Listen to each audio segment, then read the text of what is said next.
যিনি বলেন 70% এখানে আমরা, 30% এখানে হিন্দু সম্প্রদায় 2 ঘন্টার মধ্যে গঙ্গায় ভাসিয়ে দেব, তাকে প্রতিবাদ করলো না, তাকে দেখে একটু শাসন করলো না। যেন ইমামরা লিখিতভাবে আবেদন করছে, লিখিতভাবে প্যাডে সই করে চিঠি পাঠাচ্ছেন, সেখানে হলো না। আমি কার্তিক মহারাজ, আমি বলেছি ভারতের সংস্কৃতি, ভারতের ধর্মের কথা, আর সেখানে আমি বুথ এজেন্ট, তাকে চ্যালেঞ্জ করা হচ্ছে, তিনি বলুক। আমি যদি এটা বলে থাকি, সত্য যদি প্রমাণিত হয়, যে কোনো শাস্তি আমি মাথা পেতে নেব। আর একজন মুখ্যমন্ত্রী, তিনি আমার সুনাম করলেন কি আমার দুর্নাম করলেন, সন্ন্যাসী হিসাবে কিচ্ছু আসে যায় না। সারা পশ্চিমবঙ্গে লক্ষ লক্ষ মানুষ আমাকে চেনে, আমাকে জানে, আমাদের অনুগামী, আমাদের ফলোয়ার, আমাদের শুভানুধ্যায়ী, শুভাকাঙ্ক্ষী আছেন, তারা আমাকে মানবেন। দিদি, আজকে আমার ইচ্ছা ছিল না এই ভিডিওটা বানানোর, তবুও আমি এই ভিডিওটা আপনার উদ্দেশ্যে বানাচ্ছি। দিদি, আপনি গতকাল কার্তিক মহারাজকে নিয়ে একটি উদ্ধৃতি দিয়েছেন, যেখানে আপনি বলেছেন কার্তিক মহারাজ বিজেপির প্রচার করছে বা তারা দাঙ্গা বাঁধাচ্ছে ইত্যাদি। দিদি, আমার বাড়ি যেখানে, সেইখান থেকে কার্তিক মহারাজের আশ্রমটা খুব কাছে, অর্থাৎ মুর্শিদাবাদ জেলায় বেলডাঙাতে ভারত সেবা আশ্রম, লোকে আশ্রম বলেই চেনে। আমার অনেক সৌভাগ্য, আমি কার্তিক মহারাজের সঙ্গে বেশ কয়েকবার দেখা করেছি। তিনি আমার সঙ্গে কথা বলেছেন এবং আমি তাকে খুব ভালো করে চিনি। প্রথম আমি তাকে চিনেছিলাম 2000 সালের বন্যাতে, যখন আমি দেখেছিলাম কোমর পর্যন্ত বা তার ঊর্ধ্বে জলে দাঁড়িয়ে তিনি হিন্দু মুসলমান সকলের উদ্দেশ্যে বড়ুয়ার মোড় থেকে কিছুটা ছাড়িয়ে এসে মিতালি সিনেমা হলের কাছে ত্রাণ বিলি করছিলেন। আমি কার্তিক মহারাজের আশ্রমে 2-3 বার গিয়েছি। তার পাশে একটি মারোয়ারিদের ধর্মশালা আছে, অনেক দিন আগে গিয়েছি। ইদানিং তিনি পাশে জমি দান করেছেন আনন্দলোক হাসপাতালকে, যেখানে গরিবরা ভীষণ অল্প টাকাতে চিকিৎসা হতে পারছেন, যদিও পুরোটা খোলেনি।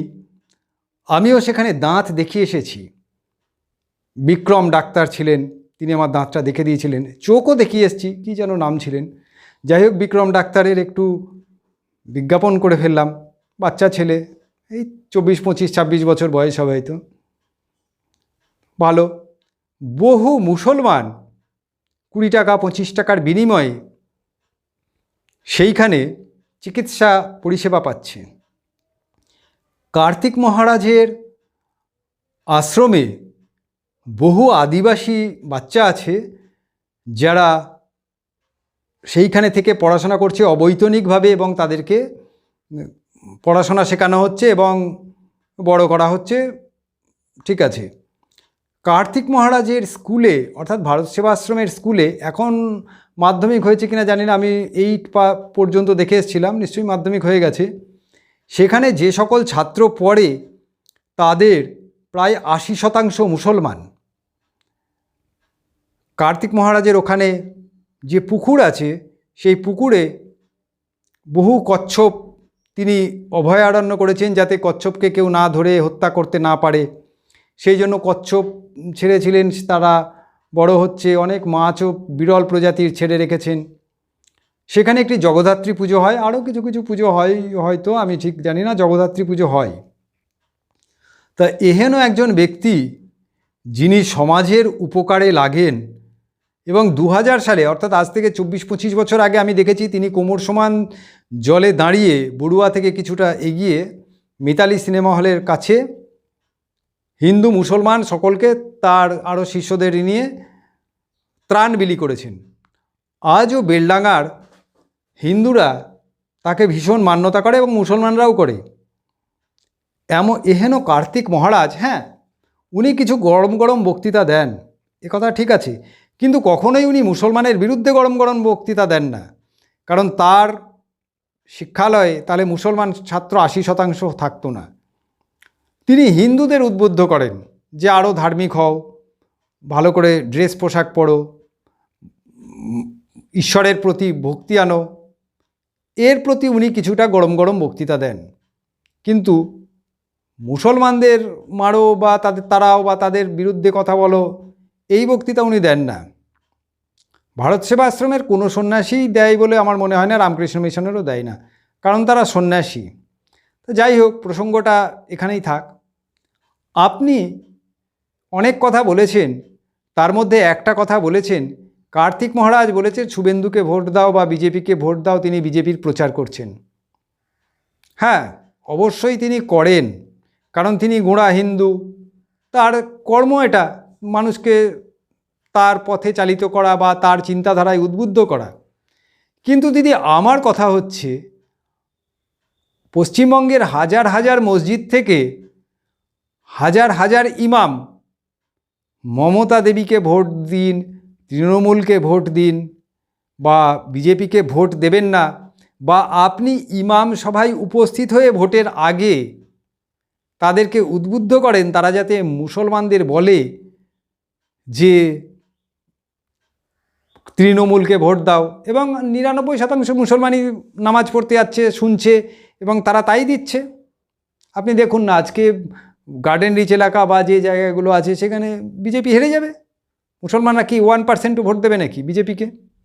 তো যদি কার্তিক মহারাজ বিজেপিকে ভোট দেওয়ার জন্য আবেদন জানান, তার মতন একজন ব্যক্তিত্বশালী ব্যক্তি প্রত্যেকটা মানে ধর্মীয় স্থানেই যারা ধর্মের প্রচার করে তারা ধর্ম সম্বন্ধেই বলে। মহারাজরা তো অনেক বেশি বুদ্ধিমান হয়ে তারা সংসার ধর্ম ছেড়ে আসছে। ইমামরা সংসার ধর্ম করার পরেই ইমামতি করছে, কিন্তু মহারাজরা কিন্তু সব জিনিস ছেড়ে তারপরে তারা সন্ন্যাসী হয়ে তা ধর্মের প্রচার করছে। তা মুসলমানেরা যদি আপনাকে ভোট দেওয়ার জন্য চারদিকে ব্যানার লাগায়, চিৎকার চেঁচামেচি করে বলে, ইমামরা বক্তৃতা রাখে, সেইখানে আপনি হাততালি দিচ্ছেন, আর কার্তিক মহারাজ যদি বলে যে বিজেপিকে ভোট দাও বা শুভেন্দুকে ভোট দাও, তাহলে আপনি এত লাফালাফি করছেন কেন? এটা তো তার কর্তব্য, সে করেছে। আর সবথেকে বড় কথা হচ্ছে, কার্তিক মহারাজ তো সমাজসেবী একজন ব্যক্তি। ডোমকল, মুর্শিদাবাদ, রেজিনগর বা আশেপাশে যেসব জায়গাগুলো আছে, ভাবতা, সারগাছি, বহরমপুর, এই এলাকাগুলোর হিন্দুদের মধ্যে এমনকি মুসলমানদের মধ্যেও কার্তিক মহারাজের একটা বিরাট প্রভাব। আপনি কি চাইছেন? কিছু আপনি যে কথাটা বললেন না দিদি, তাতে কার্তিক মহারাজের কথাটাই ঠিক, যে কার্তিক মহারাজের কিচ্ছু হবে না, সে ছেড়ে ছুড়ে এসে বসে আছে ওখানে, কে তাকে কি বললো, সে ভোটেও দাঁড়াচ্ছে না, কিছুই বলছে না। কিন্তু দিদি, বেলডাঙায় এর, যদিও বেলডাঙার এলাকার ভোট হয়ে গেছে, এর নেগেটিভ প্রভাব কিন্তু আপনার উপর পড়তে পারে, কারণ আপনি একটা বাজে ফালতু কথা বলে দিয়েছেন। এটা 100% ঠিক। আপনি কি ইমামদের বিরুদ্ধে এরকম কথা বলে পার পেয়ে যেতেন? কার্তিক মহারাজ যদি বলে যে তারকেশ্বরের মাথায় হাকিমবাবু বসলে নাখোদা মসজিদের মাথাতেও পার্থবাবুকে বসতে হবে, কথাটার ভুল কোথায় দিদি? সেকুলারিজমের মানে তো এটা না যে আপনি একটা সম্প্রদায়ের মাথায় একজনকে বসিয়ে দেবেন, হিন্দু সম্প্রদায়ের মন্দিরের কমিটির মাথায় একজনকে বসিয়ে দেবেন, দুর্গাপুজোর কমিটির মাথায় একজন মুসলমানকে বসিয়ে দেবেন, দিয়ে বলবেন ভীষণ সেকুলার আমরা। আপনি একটা ঈদ কমিটির মাথায় একটা হিন্দুকে বসিয়ে দেখান, আপনি একটা নাখোদা মসজিদের মাথায় পার্থ চ্যাটার্জি বা ওই রকম কেউ একজনকে বসিয়ে দেখান দেখি, বা শশী পাঁজাকে বসিয়ে দেখান তো। তাহলে কার্তিক মহারাজ যদি এই কথাটা বলে থাকে যে আমাদের ধর্ম রক্ষার দায়িত্ব আমাদের, অন্য ধর্ম বা অন্য মতবাদ, আমাদের ধর্মকে যারা বিশ্বাস করে না তাদেরকে আমরা আমাদের ধর্মে অ্যালাউ করব না, বা এইরকম টাইপের কথা তিনি বলেন, কিন্তু মুসলমানদের বিরুদ্ধে বলেন না যে মুসলমানকে মারো ধরো এসব বলেন না, তিনি এই রকম গরম গরম কথা বলেন, তাহলে তার প্রতি আপনার রাগ কেন? এটা তো আপনাকে মানতে হবে। কার্তিক মহারাজ একজন সজ্জন ব্যক্তি। আমি তাকে আজ থেকে 25-30 বছর আগে থেকে চিনি। আমি 2000 সালের বন্যাতে তাকে বেলডাঙাতে দেখেছি, আমি তার এলাকাতে গিয়েছি, তার ওই ভারত সেবা আশ্রমে গিয়েছি, তার ওই পুকুর দেখে এসেছি, আশেপাশের মহারাজ আমাকে জৈনদের বা মারোয়াড়িদের ধর্মশালাটা দেখিয়েছেন, তার হাসপাতাল যে আনন্দলোক পাশে খুলেছে ওই এলাকাটাকে তিনি ডেভেলপ করে দিচ্ছেন, তার এত একজন মান সম্মানযুক্ত ব্যক্তি, তার বিরুদ্ধে এইরকম একটা ফালতু কথা বলা কি ঠিক? এতে কি আপনার, আমি জানি হয়তো ভোটের জন্য আপনার মানে মস্তিষ্কের কিছুটা গণ্ডগোল হয়ে গেছে, এদিক ওদিক আপনার চিন্তাধারা ডাইভার্সিফাইড হয়ে গেছে, কিন্তু কার্তিক মহারাজ কিন্তু একজন সজ্জন সাধু ব্যক্তি, এবং আমার মনে হয় অনেক রাজনৈতিক ব্যক্তিত্বের, অনেক কেন অনেক, মানে পশ্চিমবঙ্গে আজ পর্যন্ত যত রাজনৈতিক ব্যক্তিত্ব এসেছেন ইনক্লুডিং বিধানচন্দ্র রায়,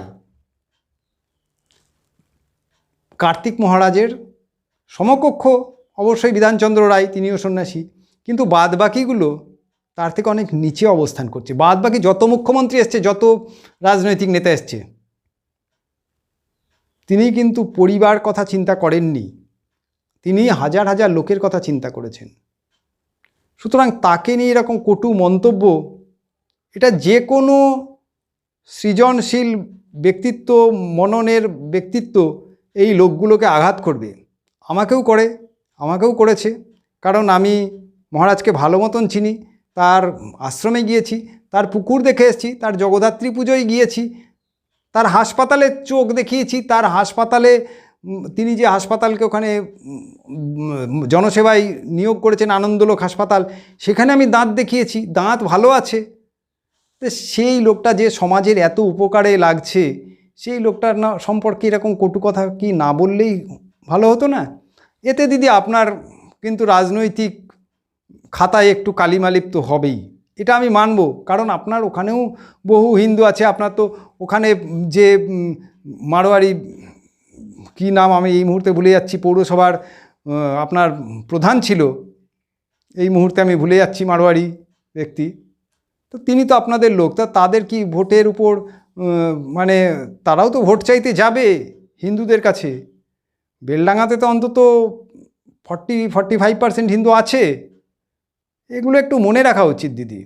অধীর ওখানে বহু দান করেছে, আশ্রমের বহু দান অধীরের আছে, জাতি ধর্ম বর্ণ নির্বিশেষে মহারাজ কাজ করেন, তার সম্পর্কে এসব কথা না বললেই ভালো হতো।